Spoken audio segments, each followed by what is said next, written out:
Bismillahirrahmanirrahim. Assalamualaikum warahmatullahi wabarakatuh. Perkenalkan, nama saya Tita Surya Nur Aini dengan NIM 230342662 akan melakukan tugas terstruktur ketiga pada mata kuliah Literasi Digital dan Kemanusiaan. Yang pertama ada bab 1, yaitu Internet of Things. Dari definisi Internet of Things terbagi menjadi dua, yaitu yang pertama adalah internet. Internet adalah sebuah jaringan komputer yang menggunakan protokol-protokol internet, TCP atau IP, yang digunakan untuk berkomunikasi dan berbagi informasi dalam lingkup tertentu. Kemudian definisi dari things adalah sebagai objek-objek dari dunia fisik yang diambil melalui sensor-sensor yang kemudian dikirim melalui internet. Untuk mempermudah model penyimpanan dan pertukaran informasi diperlukan adanya teknologi semantik. Oleh karena itu, untuk mewujudkan Internet of Things diperlukan 3 komponen pendukung, yaitu Internet, Things, and Semantic.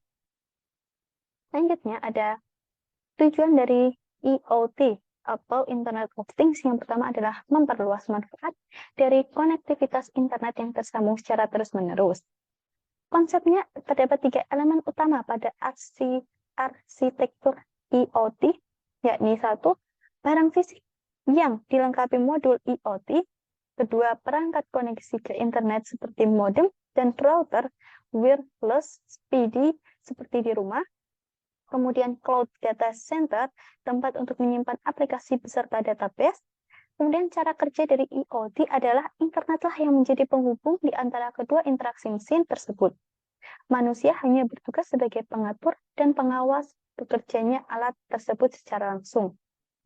Kemudian ada prinsip utama dari IoT, yaitu sebagai sarana yang memudahkan untuk pengawasan dan pengendalian barang fisik. Maka konsep IoT ini sangat memungkinkan untuk digunakan hampir pada seluruh kegiatan sehari-hari.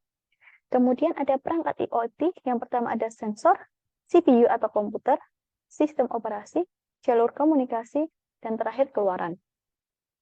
Kemudian ada implementasi IoT. Implementasi IoT yang pertama adalah implementasi IoT dalam bidang keamanan. Kedua, monitor lingkungan. Ketiga, bidang kesehatan. Keempat, otomasi gedung dan perumahan, dan lain-lain. Konsep dasar Big Data. Yang pertama ada Big Data, istilah yang menggambarkan volume data yang besar, baik data yang terstruktur maupun data yang tidak terstruktur. Big Data dapat dianalisis untuk wawasan yang mengarah pada pengambilan keputusan dan strategi bisnis yang lebih menarik. Kemudian ada sejarah. Fenomena Big Data dimulai pada tahun 2000-an ketika seorang analisis industri Doug Blaney menyampaikan konsep Big Data yang terdiri 3 bagian penting. Pentingnya Big Data tidak hanya berputar pada jumlah data yang organisasi miliki, tetapi hal yang penting adalah bagaimana mengolah data internal dan eksternalnya.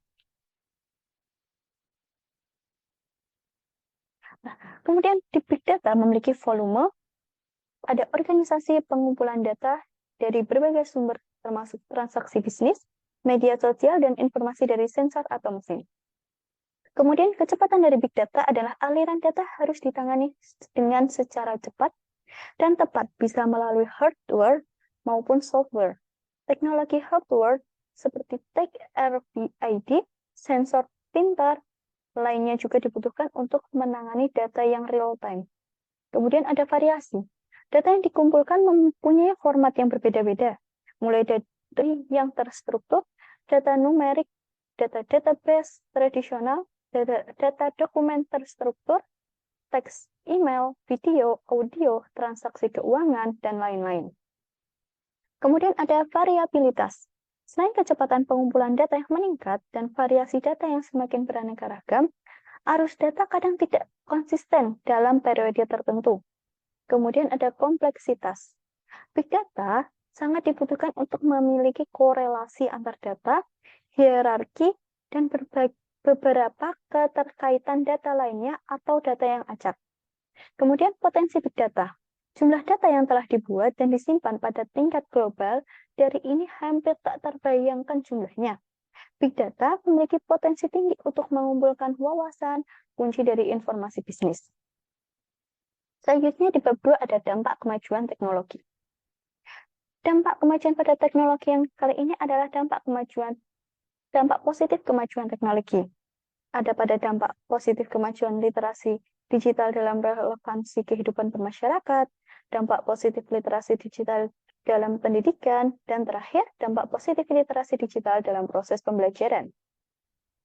Kemudian pada dampak positif kemajuan teknologi, terdapat 5 dampak positif kompetensi dari literasi digital. Yang pertama, kemampuan menggunakan teks, alat, teknologi untuk mengakses informasi dan hiburan.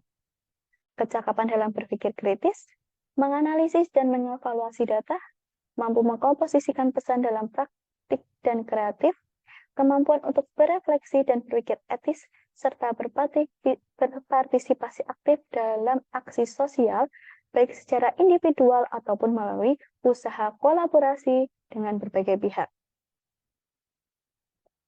Yang ketiga yaitu dampak negatif kemajuan teknologi. Perkembangan akal manusia yang begitu cepat, yang berpengaruh kepada maupun dipengaruhi oleh teknologi digital, seolah sudah tidak bisa dibendung lagi. Khususnya di zaman kemajuan seperti sekarang ini, tatkala manusia menciptakan sekaligus membutuhkan teknologi jaringan komputer. Internet merupakan kegiatan komunitas komersial menjadi bagian terbesar dan tercepat pertumbuhannya yang telah melampaui batas-batas suatu negara. Dengan melalui jaringan internet, maka kita bisa mengetahui apa yang terjadi saat ini di belahan dunia lain. Selanjutnya, bab 4, yaitu Artificial Intelligence. Definisi dari Artificial Intelligence adalah kecerdasan bauta, AI, merupakan mesin yang belajar dari pengalaman, menyesuaikan diri dengan inputan baru, dan melakukan tugas seperti manusia. Tujuannya yang pertama adalah membuat mesin menjadi lebih pintar. Itu merupakan tujuan utama dari Artificial Intelligence. Kedua, memahami apa itu kecerdasan. Pada tujuan yang kedua ini merupakan tujuan ilmiah dari Artificial Intelligence. Ketiga, ada membuat mesin lebih bermanfaat. Pada tujuan yang ketiga ini merupakan tujuan entrepreneurial pada Artificial Intelligence. Kemudian, arah dari Artificial Intelligence adalah yang pertama, mengembangkan metode dan sistem untuk menyelesaikan masalah AI tanpa mengikuti cara manusia menyelesaikannya. Kedua, mengembangkan metode dan sistem untuk menyelesaikan masalah AI melalui permodelan cara-cara berpikir manusia atau cara bekerjanya otak manusia. Kemudian ada konsep dari Artificial Intelligence ada thinking humanly, acting humanly, thinking rationally, acting rationally. Kemudian ada implementasi Artificial Intelligence. Teknologi Artificial Intelligence di bidang medis untuk meningkatkan efek pengobatan. Pada implementasi ini mengarah kepada teknologi Artificial Intelligence dalam jurnalisme, kemudian perbaikan mobil menggunakan augmented reality. Kemudian Artificial Intelligence di bidang medis, pengecekan reservasi, konsultasi pasien dan catatan, konsultasi untuk deteksi dini penyakit kanker, kemudian pemantauan kesehatan. Kemudian Artificial Intelligence di bidang jurnalisme, yaitu sebagai reporter atau robot. Kemudian Artificial Intelligence di bidang otomotif, didukung oleh perangkat headset, augmented reality yang berfungsi, kemudian sebagai mata dan telinga. Selanjutnya ada Artificial Intelligence di bidang pengrekrutan karyawan. Teknologi Artificial Intelligence membantu divisi HRD untuk menemukan kandidat potensial dan merealisasikan kegiatan perekrutan yang wajar. Kemudian ada Artificial Intelligence di bidang layanan pelangganan, yaitu teknologi Artificial Intelligence yang digunakan dalam layanan pelanggan telah muncul dalam berbagai bentuk seperti asisten virtual dan chatbot. Bab yang kelima adalah e-commerce. E-commerce ini sudah banyak atau sudah marak pada zaman sekarang ini. Sehingga definisi dari e-commerce adalah penggunaan internet dan web untuk transaksi bisnis, transaksi komersial yang tersedia secara digital antara lintas organisasi atau perusahaan maupun individu. 8 fitur e-commerce. Yang pertama ada ubiquity, tersedia masif dan mudah ditemui, global reach atau mencapai pasar global, universal standards atau standarnya lebih umum, kemudian information richness atau keragaman informasi, interactivity, interaktif, kemudian ada informasi destiny, kedalaman informasi, personalization, customization on custom, sosial teknologi, teknologi sosial. Kemudian ada tipe e-commerce. Yang pertama adalah business to consumer. Kedua, business to business. Ketiga, consumer to consumer. Keempat, social e-commerce, mobile e-commerce, dan terakhir lokal e-commerce. Konsep dari e-commerce. Yang pertama ada perkembangan komersial, perkembangan e-commerce sosial, lokal, dan mobile. Mobile platform menjadi musuh physical platform.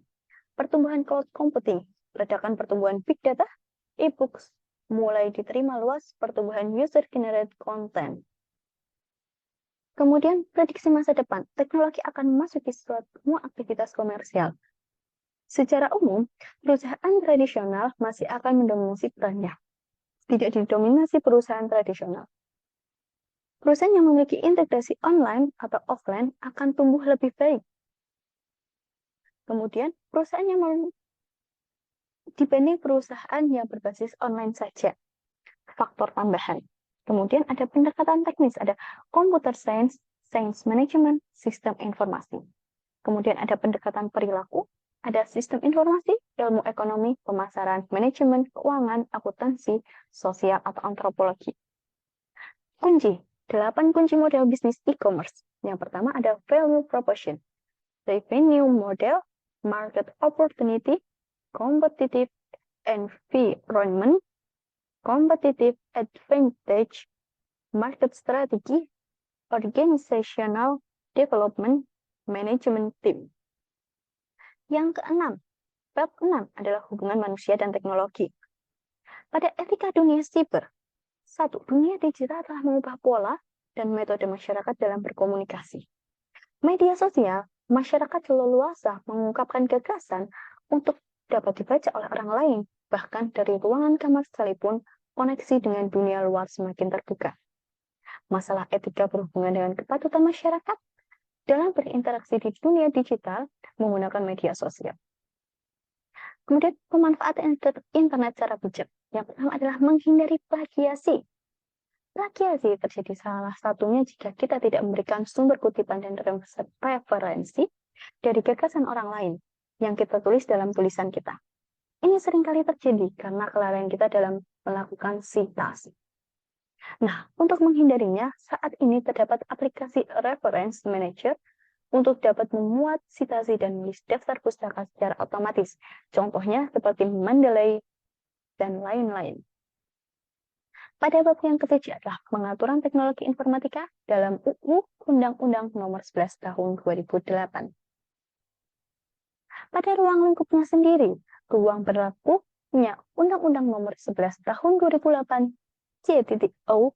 Undang-Undang Nomor 19 Tahun 2016 Pasal 2.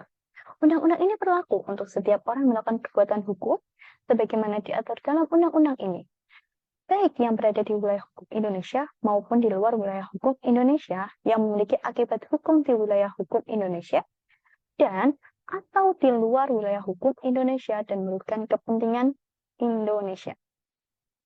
Merugikan kepentingan Indonesia maksudnya bagaimana? Yaitu meliputi tetapi tidak terbatas pada merugikan kepentingan ekonomi nasional, tetapi perlindungan data strategis, harga dan martabat bangsa, pertahanan dan keamanan negara, kedaulatan negara, warga negara, serta badan hukum Indonesia. Kemudian asas penggunaan teknologi informatika dalam Undang-Undang ITE. 1. Asas kepastian hukum. 2. Asas manfaat. 3. Asas kehati-hatian. 4. Asas etika baik. 5. Asas kebebasan memiliki teknologi atau netral teknologi.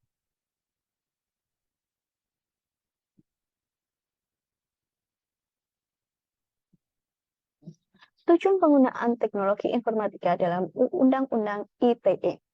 1. Mencerdaskan kehidupan bangsa sebagai bagian dari masyarakat informasi dunia. Kedua, mengembangkan perdagangan dan perekonomian nasional dalam rangka meningkatkan kesejahteraan masyarakat, meningkatkan efektivitas dan efisiensi pelayanan publik, membuka kesempatan seluas-luasnya kepada setiap orang untuk memajukan pemikiran dan kemampuan di bidang penggunaan dan pemanfaat teknologi.